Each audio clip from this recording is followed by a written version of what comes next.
ครับวันนี้ก็มารีวิวตัดหญ้าเป็นหญ้ามันมาเลยครับ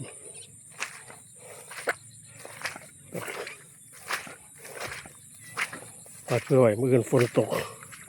ไปทำงานใส่รถไถอีกส่วนหนึ่งเอาขึ้นไปงัวกินแปลงนั้นเป็นหญ้าในครับน้ำเริ่มสิขังเริ่มยั้งแล้วคอยตัดฝนตกก็ตัดหญ้าเริ่มลงว่าใครได้ตัดปีนี้เน้นปล่อยเน้นลามใส่ครับอีกแปลงนึงก็ฟังทั้งหมดครับ